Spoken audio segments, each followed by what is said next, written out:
Welcome to Beyond the Needle, a physician's guide to increasing COVID-19 vaccination rates. Brought to you from the Illinois Academy of Family Physicians through the Illinois Vaccinates or IVAC grant.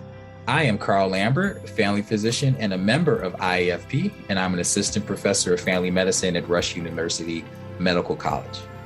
IVAC is a joint effort administered by the Illinois chapter of American Academy of Pediatrics, ICAAP, the Extension for Community Health Outcomes, ECHO Chicago, and the Illinois Academy of Family Physicians, the IAFP. Funding for this podcast series was provided by the Office of Disease Control through the Illinois Department of Public Health. The goal of IVAC is to ensure Illinoisans are being immunized against COVID-19 at every opportunity, and that providers are prepared to immunize all eligible age groups. Support for providers is available through boot camps, learning collaboratives, do-it-yourself toolkits, and this podcast series. For more information, visit illinoisvaccinates.com. CME credit is available for each podcast through the Illinois Academy of Family Physicians. Information on how to receive credit can be found on the Illinois Vaccinate website under podcasts. Through this podcast series, we will empower the primary care physician to feel confident in implementing COVID-19 vaccination so that their patients can receive the vaccine at a routine visit. You will hear from a variety of primary care clinicians and staff from across the state who've become experts on COVID-19 vaccine implementation. As primary care clinicians, this is the kind of work we've been doing throughout our careers. For centuries, we've been trusted allies in preventative health for individuals, families, and communities. We will share the highs and the lows of our experiences and lessons learned throughout the pandemic. Thank you for joining us as we come together to vaccinate against COVID-19. Hi, everyone. Welcome to our next podcast in the series, Addressing Vaccine Hesitancy with Motivational Interviewing. Again, my name is Dr. Mustafa Alavi. I'm a full-scope delivering family physician at Erie Family Health Centers. And I'm Christina Wells. I'm a family medicine physician at the University of Illinois Miles Square Health Center, and I'm also a board member of the Illinois Academy of Family Physicians. Today, we are going to be talking about vaccine hesitancy.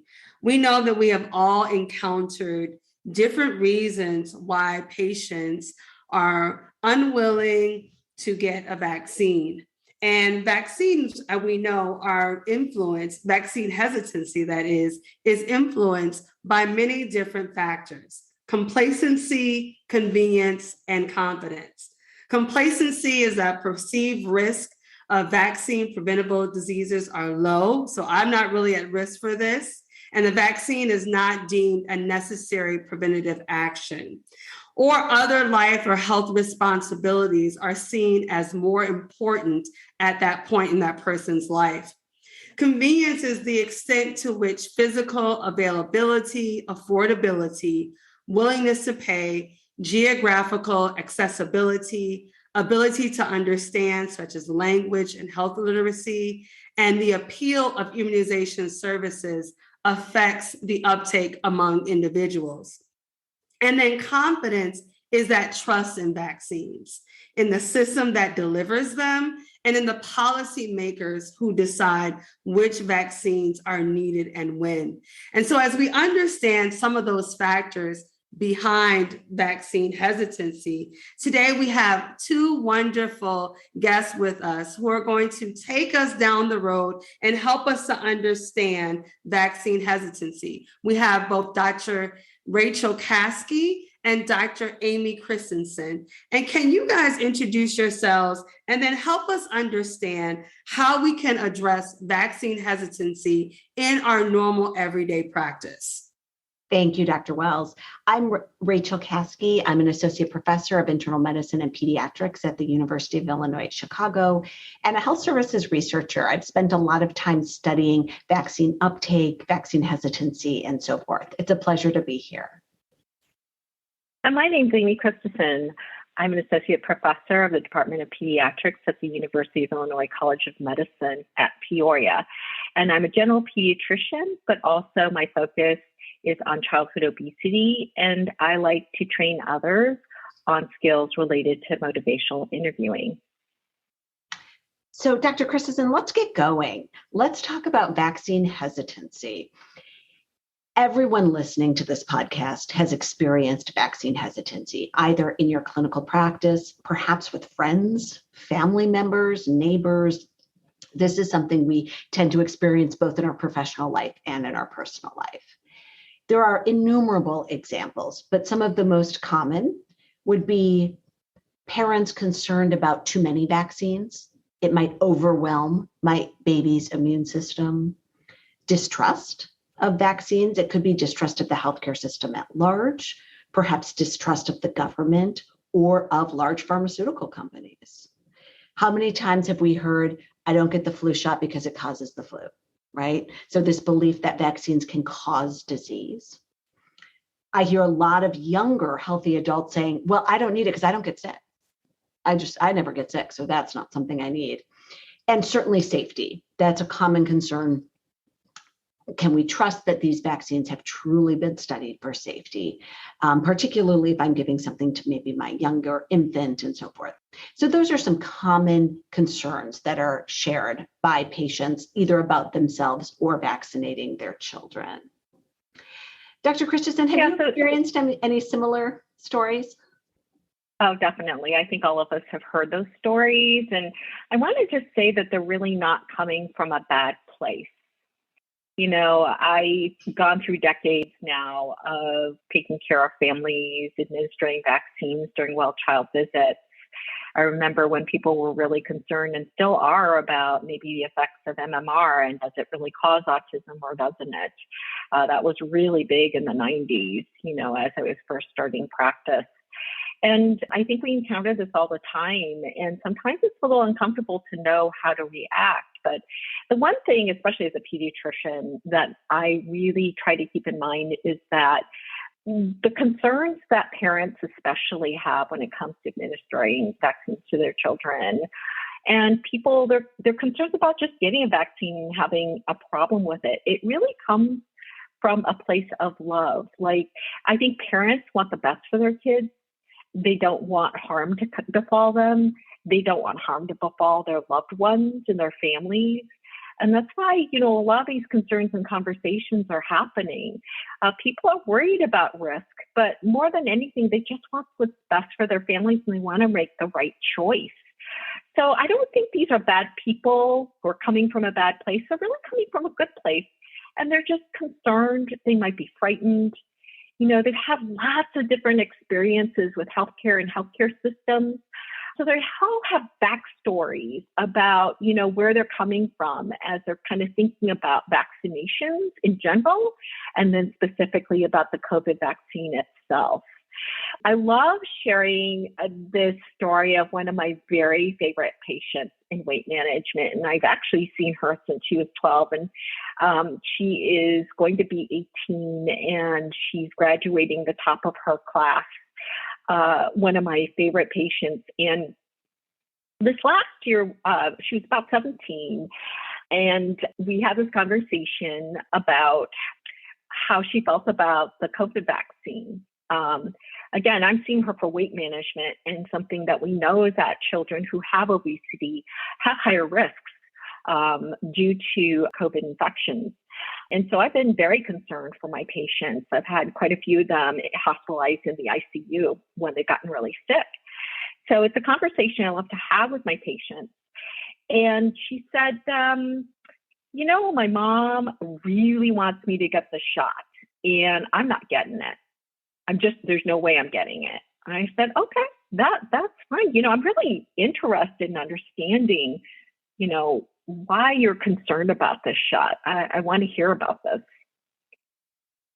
And she said, well, first of all, you can't trust Johnson & Johnson to even make baby powder that's safe. And second of all, I'm just going to give you one word, Tuskegee. Should I say more? And this young lady, again, one of my favorites, I'm like, yeah, I hear you. You know, historically, you know, it's not like there's a lot of trust being built right there, right? And then she goes on and on. And she's such a well-read, such a bright and knowledgeable young lady that has a lot to share about history and how it concerns her based upon what she understands about history. and different folks and their interaction with healthcare and institutions. So I could have chosen to really respond in different ways. Dude, I'm the expert. I published this article that showed that people like you who have extra weight are going to be in the ICU. Doesn't that scare you? I could have responded in a lot of ways. But what I heard here was a very knowledgeable, bright, educated young lady who had a lot of concerns. And she wanted to share that with me. And boy, I could really understand. I said, there's a lot of reason for distrust. And I hear that. And I think that right now it sounds like you just need a bit more trust about the situation before you would be even ready to consider doing this vaccine. And then she went, well, I could go with the Moderna, but I'm not old enough. I feel a little bit better about this. And so she started then exploring what could be different or what might trigger her to go ahead and maybe make a change and the reasons why. And we explored that a little bit. So rather than wrestling with her and giving her a bunch of data and evidence about why she should make that choice, I think it was really important to really actively listen and acknowledge and normalize this. So many people have experienced your same sort of skepticism. I get that. And then it just erupted into a really great conversation with her. And by the way, the time I saw her 2 months later, she came to me. I didn't even bring it up. And she said, hey, I got my shot. I said, oh, okay. Wow. So, what was different that made you decide that? And then she kind of shared what was going through her head. And so I think it's really refreshing to know that, first of all, we're not giving up on our patients when we're just acknowledging and going alongside and just listening for their concerns.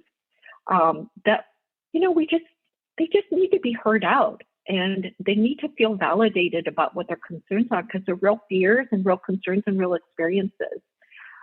And I feel like when we come alongside them, acknowledge, normalize it, because these feelings and these situations are normalized where other people are thinking the same thing, it really helps for further conversations and maybe even opening a door for when they're ready. I love that approach you took, and you really just didn't push back, and you stopped and you listened for the reasons. And it sounds like whether you knew it was going to influence her decision to get vaccinated or not, it probably was really meaningful to her that you just listened and it sort of acknowledged or affirmed her reasons. Is this something you do frequently for vaccine hesitation or for those that are worried about vaccination? Yeah, I think that's a really great question. And, it's generally my response. So, I think that in my field, if there was anything that anybody is always ambivalent about, it's about losing weight. And in fact, our own motivations for wanting to try to get healthier, our drive for that kind of changes from day to day, week to week, and hour to hour. And I think all of us can relate to that. So I'm really used to, I think, listening to people and their concerns and what makes them feel ambivalent about making a choice.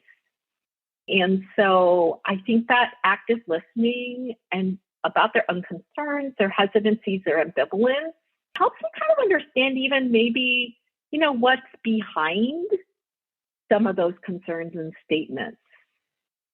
So, just to highlight some of the things that I shared about my responses to my patient, a lot of what I shared was just what we call reflective statements.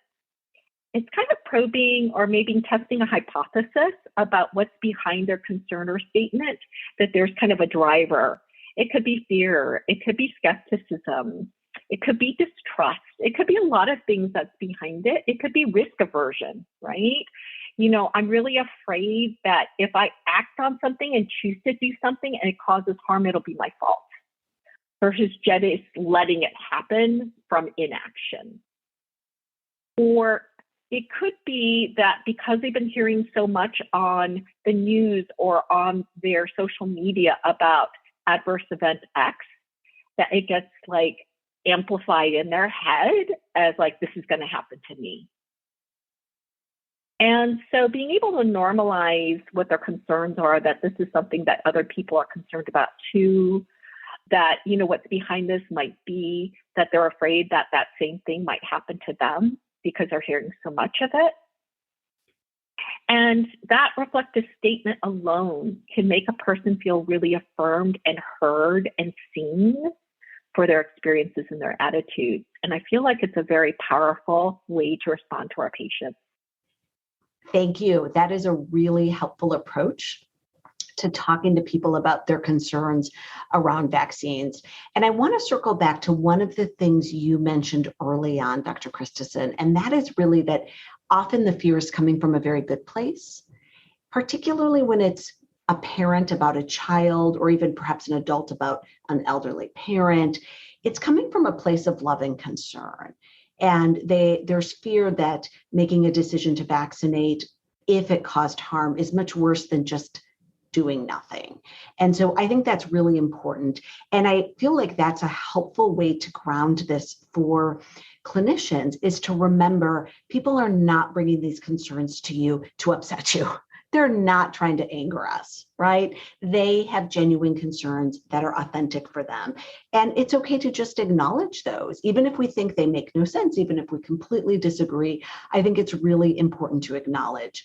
And acknowledge that I've always told trainees, fear sits so much deeper than logic, so much deeper. And we have all met highly intelligent, educated people that have what feels like terribly irrational fears around vaccines or other interventions. And so I think it's great to affirm it. I would meet it as a human, not take off your clinician hat. I hear what you're saying. I hear your concerns, and just know that it's coming from a good place. I think it's also important to remember that even just one very brief reflective statement acknowledging those concerns can increase the odds of change.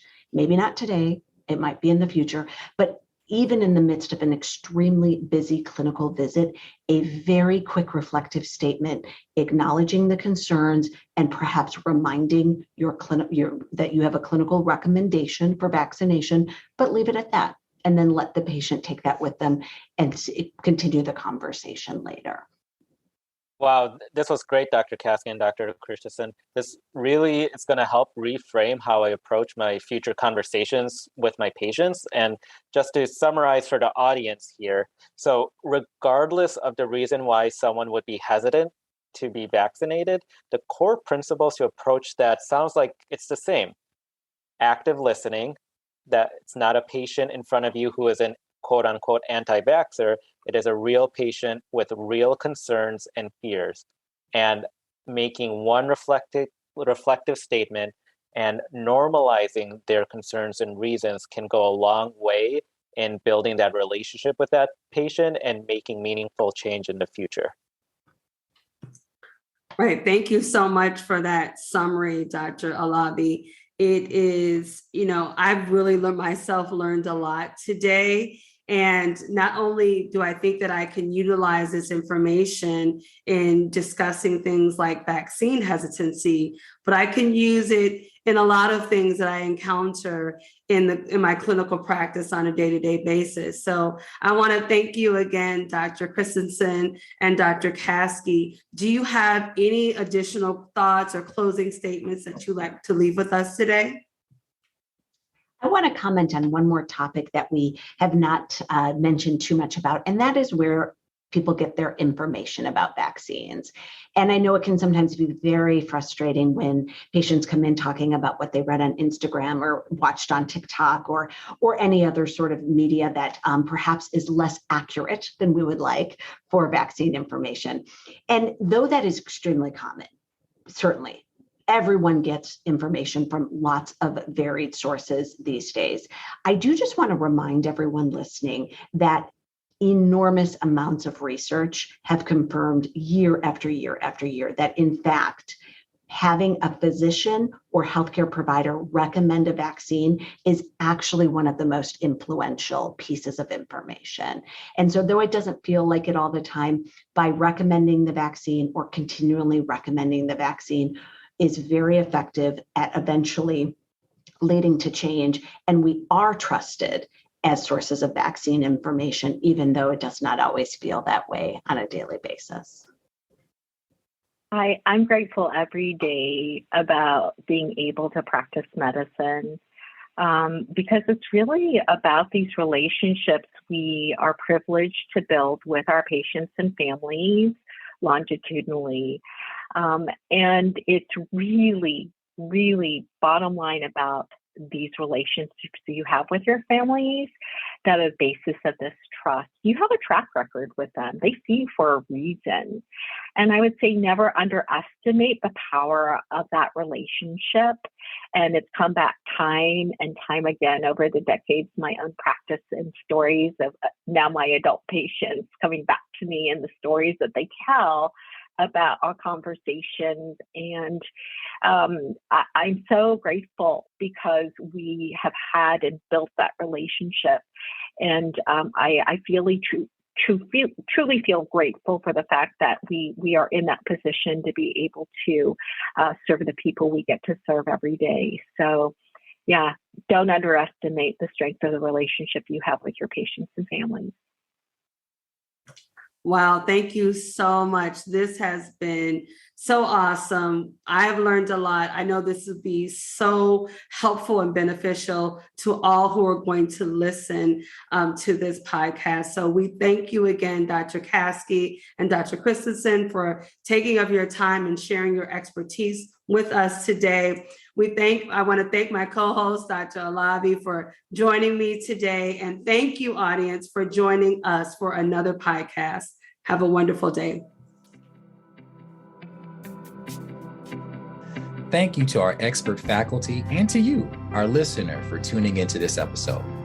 If you have any comments, questions, or ideas for future topics, please contact us directly at podcast@ilvaccinates.com.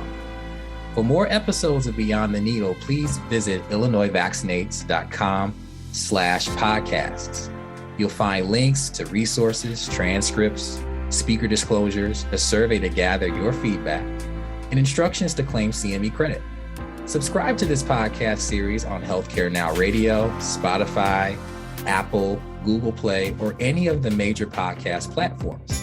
Please follow the Illinois Vaccinate Project on Facebook, Twitter, Instagram, and LinkedIn. Thank you again, and we hope you tune into our next episode.